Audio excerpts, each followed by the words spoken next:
18h, bienvenue à tous dans le Flash Info de RTI 1. Nous sommes le 27 novembre. Le chef du gouvernement ivoirien est rentré des Émirats Arabes Unis.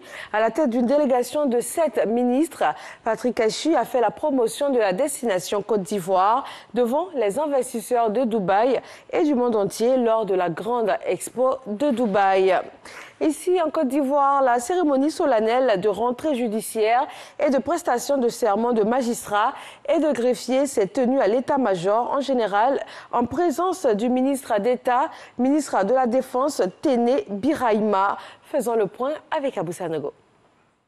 Anewa Doué Amla, commissaire de police de première classe, le capitaine Ahmed Soumaoro, le sous-lieutenant Alakwaku Kwadio Abib Romeo, les sergents-chefs Dakouri Georges Armel et Yapo Adon Jean-René ont été admis après plusieurs mois de formation à accéder au rang de magistrats militaires et greffiers militaires. Ils auront la charge de juger leurs semblables et prononcer un verdict équitable en vertu des lois et des pouvoirs qui leur seront conférés. Les défis, c'est surtout pour aider les forces de l'ordre à rester dans la droite ligne. Nous allons nous effectuer à suivre les ordres déjà donnés, c'est-à-dire la probité, le respect de la loi. Le commissaire du gouvernement près le tribunal militaire d'Abidjan, le contre-amiral Ange Kessi Bernakwame, a fait des précisions sur la poursuite judiciaire des militaires en infraction et a rappelé à tous les procureurs, magistrats et greffiers le sens de la responsabilité dans l'exercice de leurs fonctions, tout en prodiguant des conseils aux promus. Nous sommes engagés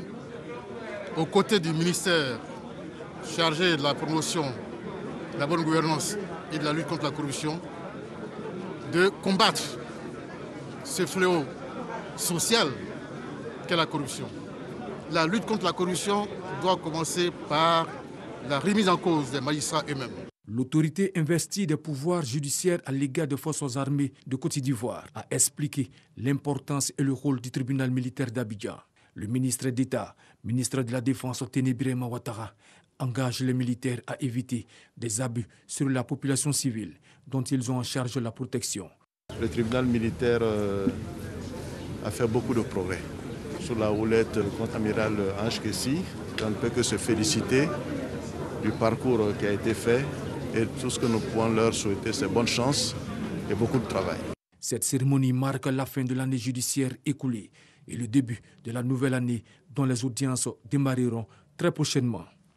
Les hôpitaux publics de Côte d'Ivoire disposent depuis 1989 de services de neurochirurgie, spécialité chirurgicale dont le domaine d'expertise est le diagnostic et la prise en charge chirurgicale des maladies du système nerveux. Le service de neurochirurgie du centre hospitalier universitaire de Cocody intervient donc pour des opérations chirurgicales dénommées thoraco-phréno-lombotomie, une pratique de neurochirurgie peu vulgarisée. À 20h, nous irons donc à la découverte de cette innovation de la neurochirurgie en Côte d'Ivoire. Aujourd'hui, samedi 27 novembre, l'Union pour la démocratie et pour la paix UDPCI a célébré ses 20 ans. Une célébration qui marque son engagement et sa détermination à poursuivre sa vision, à savoir rassembler les Ivoiriens pour bâtir la nation dans la solidarité et la paix. En Égypte, inauguration des temples et des sphinx de Karnak rénovés, de quoi redynamiser le tourisme largement affecté par la crise sanitaire. Des chars pharaoniques et plus de 400 jeunes artistes vêtus de costumes pharaoniques ont défilé le long de l'avenue. Manifestation dans les rues de la capitale burkinabé ce samedi. Les forces de sécurité ont dispersé un rassemblement interdit. Les manifestants réclament la démission du président Roch-Marc Christian Kaboré. Ils le jugent incapable d'enrayer la spirale de la violence qui endeuille régulièrement le pays. Élection municipale en Algérie. Après 3 semaines de campagne électorale, ce samedi, plus de 23 millions d'Algériens élisent leurs représentants locaux. Ce 3e scrutin, organisé sous la présidence d'Abdelmajid Tebboune, est décisif pour le chef de l'État qui s'est engagé à reformer toutes les institutions du pays. Et puis, dans la page culture de ce 20h, voilà pourquoi un recueil de contes de Bamoro Traoré de Kong.